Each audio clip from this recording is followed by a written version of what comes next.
My husband left me weeks before our anniversary because his sister whispered that I wasn't fine enough. She didn't yell it. She didn't make a scene. She said it calmly, confidently, like it was a fact everyone already knew. That I was nothing without her brother. That he could do so much good without me. I remember standing there, listening, feeling something click into place.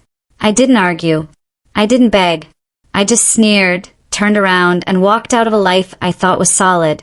Before I get into how everything unraveled and what happened after I left, do me a small favor. Hit subscribe, leave a comment about where you're watching from, and help this story reach the people who might recognize themselves in it. I'm 34 years old, and until a few weeks ago, I believed I had a steady marriage. Not flashy, not perfect, but grounded. Eric and I had been together for 4 years, married for 2.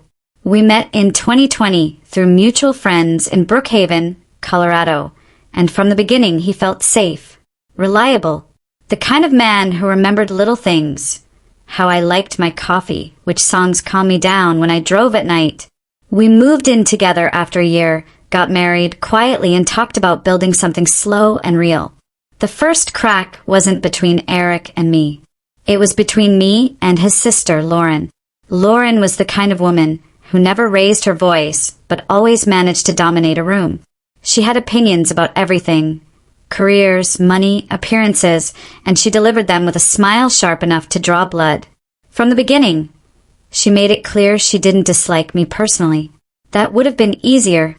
Instead, she treated me like an inconvenience. Someone temporary. Someone who didn't quite belong. At family dinners, she'd ask pointed questions about my job at Northline Data Solutions, then nod politely and redirect the conversation back to Eric's potential, his future, his trajectory. If I talked about a promotion or a project I was proud of, she'd smile and say, "That's great for now," like it was a placeholder until something better replaced me. Eric always brushed it off. "She's just blunt," he'd say. "She means well." I wanted to believe that. As our second anniversary approached, I started noticing small shifts. Eric stayed later at work.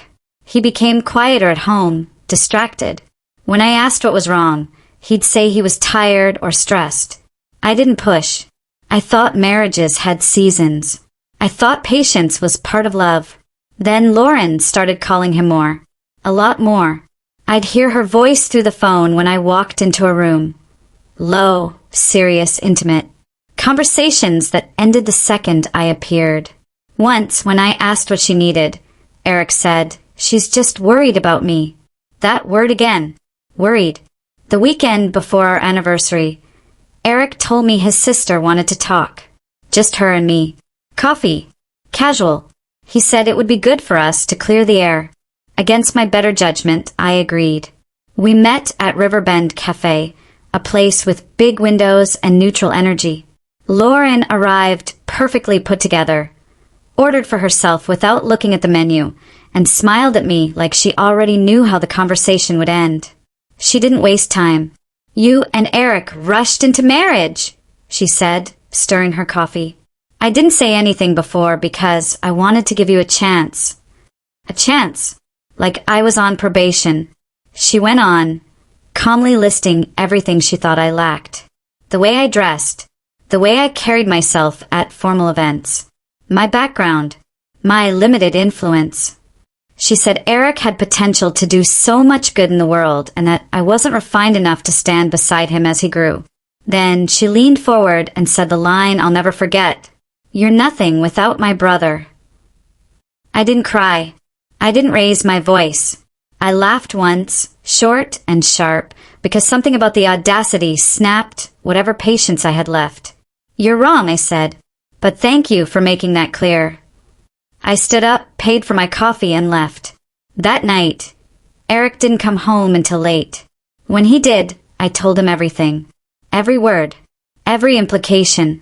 I expected anger. Defense. Something. Instead, he sat there quietly and said, "She's just trying to protect me." That was the moment I realized I was alone in my own marriage. We argued for hours. Eric admitted Lauren had been voicing concerns for months. About me, about our compatibility, about whether I was holding him back. He said he hadn't agreed with her at first, but doubt, once planted, grows quietly. 2 days later, he told me he needed space. Time to think. Weeks before our anniversary, my husband packed a bag and left. No therapy, no counseling, no fight to fix it, just distance. I moved into my best friend Maya's spare room in the Silver Lake district, surrounded by boxes and unanswered questions. At first, I told myself it was temporary, that Eric would realize what he was losing, that love would win over whispers. But then the calls started. Not from Eric, from Lauren. At first, I didn't answer. Then the missed calls piled up. 10, 15, 20 in a single day. Voicemails filled with sobbing apologies, frantic explanations, and one repeating request. Please take him back. The same woman who told me I was nothing without her brother was now begging me to save him. And that's when I understood something important. I hadn't just been discarded. I'd been underestimated. And what came next would force every single one of them to confront the truth they tried so hard to avoid. The first few nights at Maya's place felt unreal, like I was borrowing someone else's life. I slept on her couch, wrapped in a blanket that smelled like lavender detergent, staring at the ceiling fan as it clicked softly above me. Every morning, I woke up disoriented, reaching instinctively for Eric before remembering he wasn't there, and that he had chosen not to be. Maya never pushed me to talk. She just made coffee, slid a mug across the counter, and sat with me in the quiet. That kindness did more for me than any dramatic pep talk ever could. Eric texted twice during that first week. Nothing concrete, just vague messages about needing clarity, about pressure, about how hard everything felt. He never once asked how I was holding up. He never asked where I was staying. I didn't respond. Lauren, on the other hand, was relentless. By day 3, I'd counted 20 missed calls. Voicemails layered on top of each other. Some tearful, some frantic, some oddly rehearsed. She said Eric wasn't eating, that he wasn't sleeping, that he'd made a terrible mistake, that she'd spoken out of concern and never meant for things to go this far. I deleted every single message. A week after Eric left, I went back to the apartment we'd shared to pick up clothes and documents. I chose a weekday afternoon, hoping he'd be at work. He wasn't. He stood in the doorway, looking smaller somehow, like the certainty that used to fill his frame had leaked out. I didn't think you'd come alone, he said. I didn't think you'd be here, I replied. We stood there awkwardly while I packed. He hovered, offering half-sentences and apologies that never quite formed. At one point he said, Lauren didn't mean it the way it came out. I stopped folding and looked at him. And how did it come out? I asked. He had no answer. When I left, I took only what I needed. I didn't touch our wedding photos. I didn't take the art we'd bought together. I wasn't trying to erase him. I was trying to survive. That night, Lauren somehow got my new number. She called crying, saying she just wanted to explain. I listened this time, not because I owed her anything, but because I wanted to hear how someone rewrote cruelty into concern. She said she was only trying to protect her brother, that she'd seen him lose focus since marrying me, that she thought I'd understand one day. Then she said something that made my stomach turn. He was better when you were supporting him. Not loving him. Supporting him. Like I was a structure, not a person. I hung up without saying goodbye and blocked her. 2 weeks passed. Then 3. Eric lost his job. I didn't hear it from him. I heard it from a coworker's cousin. Someone loosely connected enough to gossip freely. Apparently, the big project Eric had been leaning on, the same one he'd used as justification for needing space, had collapsed. Deadlines missed. Poor leadership. No backup plan. Suddenly, the pressure Lauren had warned him about wasn't theoretical anymore. That's when the messages changed tone. Lauren wasn't apologetic now. She was desperate. She called from new numbers. Sent emails from addresses I didn't recognize. One message said she'd misjudged me. Another said she'd always known I was steady. Steady, responsible, reliable. All the words people use when they want you to fix something they broke. Meanwhile, I focused on rebuilding. I signed a lease on a small one-bedroom not far from work. It wasn't glamorous, but it was mine. Maya helped me assemble furniture on a Saturday afternoon, and we laughed when the bookshelf collapsed the first time. That laughter felt like oxygen. Work became my anchor.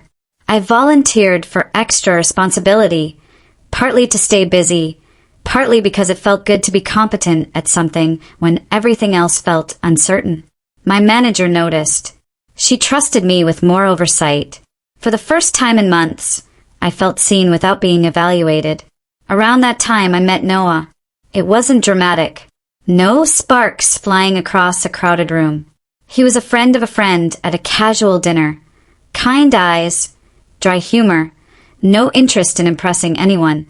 We talked for hours without once mentioning careers or status or family expectations. When I told him, briefly, about my separation, he didn't offer solutions. He just said, "That sounds heavy," and let the silence sit where it needed to. That mattered more than he probably realized. Lauren didn't stop. One afternoon, she showed up at my office parking lot. I was walking to my car when I saw her pacing near the entrance, clutching a folder. My heart dropped. This crossed a line. She rushed toward me, talking too fast, explaining that Eric needed help, that he wasn't coping, that she didn't know what else to do. She held out the folder, his resume, and asked if I could put in a good word at my company. I felt something snap inside me, not anger, but clarity. "This is inappropriate," I said firmly. "You need to stop." She cried, right there, loud enough that people noticed. It was humiliating, but not for me. I told her calmly that I was not responsible for Eric's choices, his career, or his recovery, that she needed to respect my boundaries, that if she contacted me again at work, I would report it as harassment. She left shaken. That evening, Eric finally reached out directly. A long message, full of regret, apologies, admissions. He said he should have defended me, that he'd let his sister influence him, that he missed me, that he didn't know how things had gone so wrong so fast. I read it once, then again, and felt nothing. No triumph, no vindication, just a quiet understanding that the man I loved had made his choice when it mattered, and was now living with it. I didn't respond immediately. Lauren didn't give me time. She called again the next morning, demanding to know what I planned to do. When I told her calmly that I was blocking her for good, she accused me of being heartless, of abandoning Eric when he needed me most. That was when I said the thing I'd been holding back. "Maybe if you'd valued people for who they are instead of what they can provide," I told her, "you wouldn't be watching your son fall apart now." I hung up and blocked every number she'd used. That night, I finally replied to Eric. I told him I forgave him, not because he deserved it, but because I didn't want to carry the weight anymore. I told him I had moved on, that I hoped he got help, and that he needed to stop letting his sister fight his battles. Then I blocked him too. I thought that would be the end. I was wrong, because when people lose control over you, they don't always let go quietly. And what happened next forced me to confront them one final time, on my terms. For a few blessed days after I blocked both of them, my phone stayed quiet. No unknown numbers. No late-night voicemails. No email notifications that made my stomach clench. I let myself believe it was over. I was wrong. It started subtly. A follow request on Instagram from an account with no profile picture and a string of random letters. I ignored it. Then another. And another. I tightened my privacy settings and told myself not to overthink it. A week later, a handwritten letter appeared in my mailbox. No return address. Just my name in looping cursive I recognized immediately. Lauren. My hands actually shook as I opened it. The letter was 4 pages long, written in blue ink, alternating between apologies and accusations so fast it made my head spin. She said she knew she'd made mistakes, She said she'd been scared for Eric's future. She said she'd only ever wanted the best for him, and by extension for me. Then, without any transition, she wrote that my pride was destroying the family, that my refusal to help was cruel, that walking away now would prove she'd been right about me all along. I tore the letter in half, then into quarters, then into pieces small enough that the words couldn't look back at me. That night, Noah came over. He could tell something was off immediately. "You don't have to tell me," he said, setting his keys down slowly. "But if you want to, I'm here." I told him everything. Not just what happened with Eric and Lauren, but how small I'd felt for years trying to prove I was enough. How exhausting it was to be measured and judged and found lacking by people who had never bothered to know me. He listened without interrupting. When I finished, he said something so simple it caught me off guard.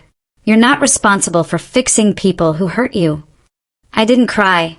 I just nodded, because hearing it and believing it are two very different things. The next escalation came fast. Lauren emailed my parents. I found out when my mom called me, confused and upset, asking why Eric's sister was sending her long messages about how I'd abandoned the family and how worried she was about Eric's mental health. My mom forwarded me the email. It painted me as cold, ungrateful, and manipulative, someone who had used Eric's love and then walked away when things got hard. I felt sick. This was no longer just harassment. It was an attempt to rewrite history. I replied to my parents calmly, explaining what had actually happened. I didn't ask them to take sides. I just told the truth. They believed me, but the damage was done. Lauren had crossed into my personal life, and she wasn't stopping. 2 days later, Eric showed up. It was a Friday night. Noah and I were cooking dinner, something simple, pasta and salad, when there was a knock at the door. Not a polite knock, a heavy, insistent one. My heart dropped. I looked through the peephole and saw Eric standing there, rumpled, eyes bloodshot. And behind him, just out of frame, Lauren. I didn't open the door. Noah stepped closer, his voice calm. "Do you want me to handle this?"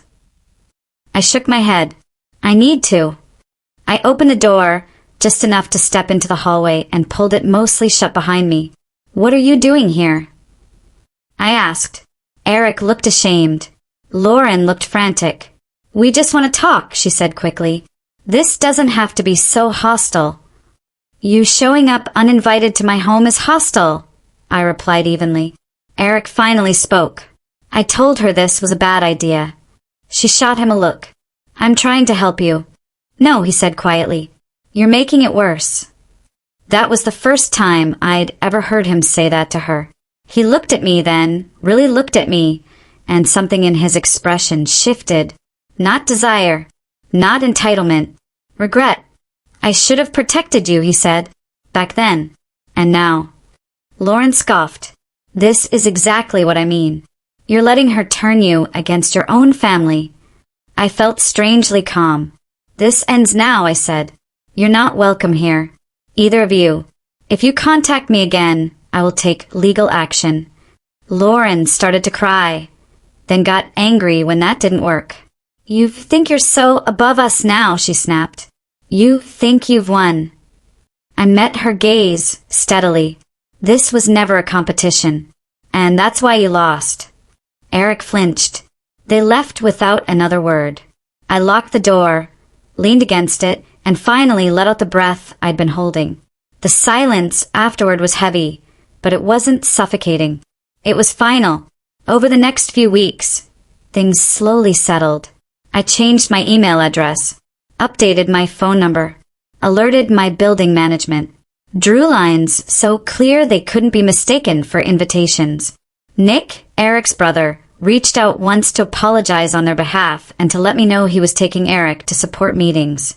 I thanked him and asked not to receive further updates. I wasn't cruel. I just wasn't available anymore. Life filled the space they left behind. Noah and I took a weekend trip out of town. Nothing fancy, just a small cabin, quiet mornings, and no one demanding anything from me. I slept better than I had in months. At work, I settled into my role with confidence instead of fear. I stopped second-guessing myself. I spoke up in meetings. I trusted my instincts. One evening, as I was unpacking groceries, I realized something that stopped me cold. I hadn't thought about Eric all day. Not with anger. Not with sadness. Not at all. That's when I knew I was free. But closure, I learned, doesn't always arrive gently. Sometimes it waits until you're strong enough to face it without breaking. And just when I thought the storm had finally passed, one last message appeared, forcing me to decide, once and for all, how much access the past would ever have to my future. The message came the next morning, just after sunrise. I was halfway through my coffee, standing barefoot in my kitchen when my phone buzzed. A notification from an unknown email address. I almost deleted it without opening it. My muscle memory had finally learned that unknown usually meant trouble. But something about the subject line stopped me. Please read this. It's the last time. I sat down. The email was from Eric. Not from Lauren's phone. Not dictated by her. Not wrapped in manipulation or guilt. It was short. Almost painfully so. He wrote that he was sorry. Not the vague, convenient kind of sorry I'd heard before, but specific apologies. For not standing up for me. For letting his sister define my worth. For choosing comfort over courage. He admitted that he'd spent most of his life letting Lauren speak for him, fight his battles, make his decisions, and that losing me had forced him to finally confront that. He said he didn't expect forgiveness. He said he didn't want another chance. He said he was in therapy, that he was sober, that he was trying to rebuild his life on his own terms for the first time. And then he ended it with one line that sat heavy in my chest. I hope one day you look back and feel nothing but peace. I stared at the screen for a long time. Then I closed the email. I didn't reply. Not because I was angry. Not because I wanted to punish him. But because I didn't know the past another conversation. Some doors are meant to stay closed, even when knocking finally becomes polite. Lauren, however, wasn't done. 2 days later, she sent a package to my apartment. No return address again. Inside was a photo album. I didn't open it at first. I left it on my entry table like it might explode. When I finally did, my hands were steady, but my heart wasn't. It was filled with pictures of Eric and me. Holidays, birthdays, our wedding day, handwritten notes tucked between the pages in Lauren's unmistakable handwriting. You were happy here. He needs you. Families forgive. I closed the album and slid it back into the box. That night, I finally did what I should have done months earlier. I sent one message. Not to Eric. To Lauren. It was short. Calm. Final. I told her not to contact me again in any form. Not through family. Not through work. Not through mail. I told her any further attempts would be documented and handled legally.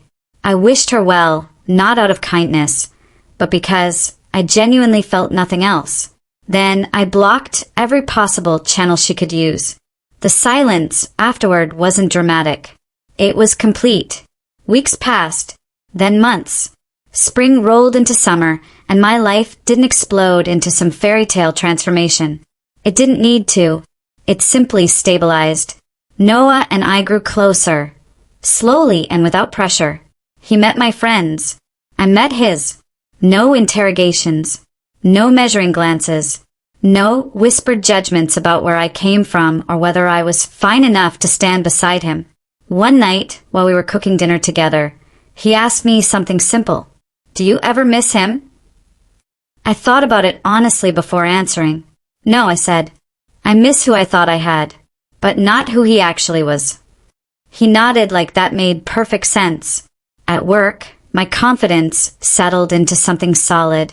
I wasn't proving myself anymore. I was just doing the job. I was invited to speak on a panel.